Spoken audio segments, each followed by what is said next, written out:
दोस्तों, हमारे शास्त्रों में लिखा है, जैसा खाओगे अन्न वैसा होगा मन। क्या मांस मछली और अंडा खाना पाप है? क्या मांसाहार पाप है? ऐसे बहुत सारे प्रश्न हमारे मन में उठते रहते हैं। आइए इस बुद्ध कहानी के माध्यम से समझते हैं कि हमें मांसाहार करना चाहिए या नहीं। तो चलिए कहानी की शुरुआत करते हैं। बहुत समय पहले की बात है। गौतम बुद्ध एक वृक्ष के नीचे ध्यान मुद्रा में बैठे हुए थे। तभी एक हिरण दौड़ता हुआ आया और उनके पीछे आकर छिप जाता है। उसी समय उस हिरण का पीछा करते हुए एक शिकारी भी वहां आ पहुंचा और महात्मा बुद्ध से बोला, यह मेरा शिकार है, इसे मुझे दे दो। इस पर सिर्फ मेरा अधिकार है। शिकारी की बात सुनकर महात्मा बुद्ध बोले, हर जीवित प्राणी पर उसका खुद का अधिकार होता है, न कि किसी और का। तभी वह शिकारी गुस्से में आकर कहता है, इस हिरण को मुझे दे दो, यह मेरा भोजन है। शिकारी की यह बात सुनकर महात्मा बुद्ध शिकारी से कहते हैं, किसी भी प्राणी को मारकर खाना पाप है। क्या तुम पाप के भागीदार होना चाहते हो? इस पर वह शिकारी कहता है, हे मुनिवर, मैं आपके इतना ज्ञानी तो नहीं, पर मुझे यह जरूर पता है कि किसी जानवर को मारकर खाने में कोई हर्ज नहीं। मारकर खाने से मैं उस जीव को जीव बंधन से मुक्त कर रहा हूं, तो यह पाप कैसे हुआ? मैं तो इसे मारकर नीच योनि से मुक्त दिलाकर पुण्य ही कमा रहा हूं। फिर यह बुरा कर्म कैसे हुआ? यह तो एक अच्छा कर्म है। जहां तक मैंने सुना है, जीव हत्या यानी कि बलि शास्त्रों में भी बताया गया है। इसके बारे में राजा लोग भी शिकार किया करते थे। ऐसी तमाम बातें करते हुए उसने बुद्ध से पूछा, फिर मांसाहार गलत कैसे हुआ? शिकारी की यह सब बातें सुनकर बुद्ध समझ गए कि मांस खाने की वजह से इसकी बुद्धि भ्रष्ट हो गई है। इसीलिए यह सही और गलत में फर्क नहीं कर पा रहा है और इसके सोचने और समझने की शक्ति भी खत्म हो चुकी है। अगर मैं इसे अभी ज्ञान का उपदेश दूंगा तो इसे कुछ भी समझ में नहीं आएगा। फिर कुछ देर सोचने के बाद महात्मा बुद्ध उस शिकारी से कहते हैं, मैं तुम्हें एक कहानी सुनाता हूं। इसे सुनने के बाद तुम स्वयं निर्णय लेना कि मांस खाना सही है या गलत। इस पर वह शिकारी सोचता है, कहानी सुनने में क्या हर्ज है? कहानी सुनकर मेरा मनोरंजन भी हो जाएगा और मुझे शिकार तो मिल ही जाएगा। वह शिकारी बुद्ध से कहता है, ठीक है, मैं कहानी सुनने को तैयार हूं। महात्मा बुद्ध कहानी सुनाना आरंभ करते हैं। बहुत समय पहले की बात है। एक नगर में अकाल पड़ने की समस्या खड़ी हो गई तो अनाज की पैदावार कम हो गई। राजा को चिंता हुई कि यदि इस समस्या का शीघ्र निदान नहीं किया गया तो अनाज के भंडार समाप्त हो जाएंगे।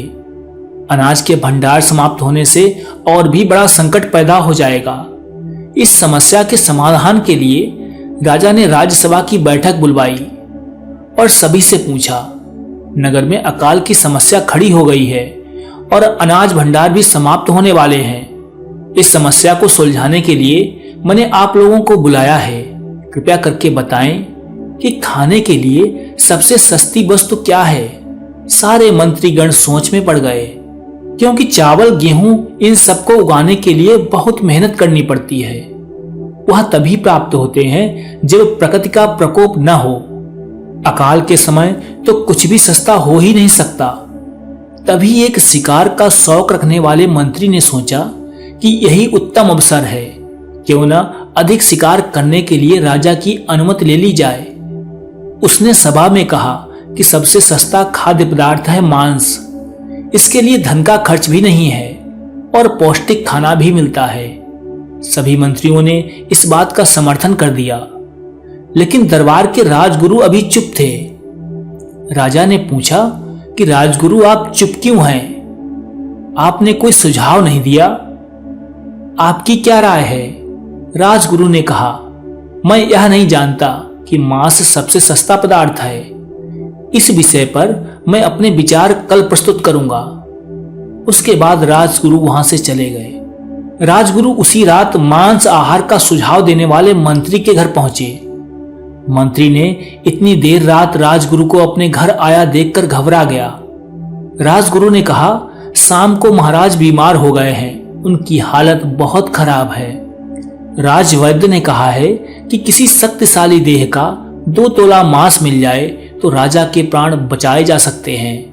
आप महाराज के सबसे श्रेष्ठ मंत्री हैं, इसीलिए आपसे बेहतर कौन होगा। इसके लिए आपको जो भी कीमत लेना चाहते हो ले सकते हैं। आप कहें तो इस काम के लिए मैं आपको 1 लाख स्वर्ण मुद्राएं दे सकता हूं। इन 1 लाख स्वर्ण मुद्राओं से आप एक बड़ी जागीर बना सकते हैं। बस आप हां कर दें और बदले में मैं कटार से आपके हृदय को चीरकर बस 2 तोला मांस निकालूंगा। यह सुनकर मंत्री का चेहरा सफेद पड़ गया। वह सोचने लगा, जब जीवित ही नहीं रहूंगा तो 1 लाख स्वर्ण मुद्राओं का मैं क्या करूंगा और बड़ी जागीर भी किस काम आएगी। वह मंत्री झटपट अंदर भागा और अपनी अलमारी से 1 लाख स्वर्ण मुद्राएं लेकर आया। सारी मुद्राएं देकर उसने राजगुरु के पैर पकड़ लिए और गिड़गिड़ाकर बोला, गुरुवर, मैं आपकी 1 लाख मुद्राओं में अपनी 1 लाख मुद्राएं और मिलाता हूं। इस पैसे से आप किसी और मंत्री के हृदय का मांस खरीद लीजिए, लेकिन आप मुझे छोड़ दें।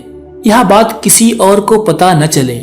मैं आपके पैर पड़ता हूं। राजगुरु मंत्री के मन की बात समझ चुके थे, लेकिन वह उसे थोड़ी और मानसिक पीड़ा देना चाहते थे।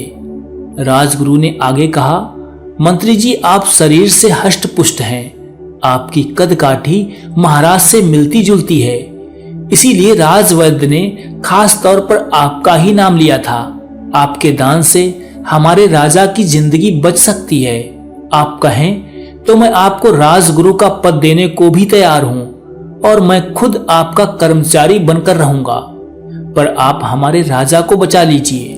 मंत्री अपने आप को फंसता हुआ देखकर तुरंत राजगुरु के पैरों में गिर गया और उनसे विनती की कि हे गुरुवर, मैं इसके योग्य नहीं हूं। जब प्राण ही नहीं रहेंगे तो राजगुरु का पद या राजा का सिंहासन भी मिल जाए, मैं उसका क्या करूंगा। आप चाहें तो मेरा सब कुछ ले लें, पर मेरे प्राण न लें। मैं अपना यह भवन और सारा धन आपको सौंप रहा हूं। रातों रात मैं यहां से कहीं और चला जाऊंगा। इतना कहकर वह अपने घोड़े की ओर भागा और जैसे ही वह अपने घोड़े के पास गया, राजगुरु ने पीछे से आवाज लगाई, अपने पीछे तुम अपने परिवार को भी छोड़कर जा रहे हो। मंत्री बोला, मेरे प्राण से प्रिय मुझे कुछ भी नहीं है। जब जीवन ही नहीं रहेगा तो परिवार का क्या करूंगा। जीवन रहा तो ऐसे ही सुखी रह लूंगा। इतना कहकर घोड़े पर छलांग लगाकर बैठ गया। वह अभी चलने को ही था कि राजगुरु ने घोड़े की लगाम पकड़ ली और बोले, भागने की जरूरत नहीं है, आप आराम से घर पर ही रहें। मैं किसी और का मांस लेने का प्रयास करता हूं। यह कहकर राजगुरु वहां से चले गए। राजगुरु के वहां से जाने पर मंत्री की जान में जान आई, परंतु बेचैनी अभी बनी हुई थी। वह रात भर सो नहीं सका। मुद्राएं लेकर राजगुरु बारी बारी से सभी मंत्रियों के घर पहुंचे और सभी से राजा के हृदय के लिए 2 तोला मांस मांगा, परंतु कोई भी राजी नहीं हुआ।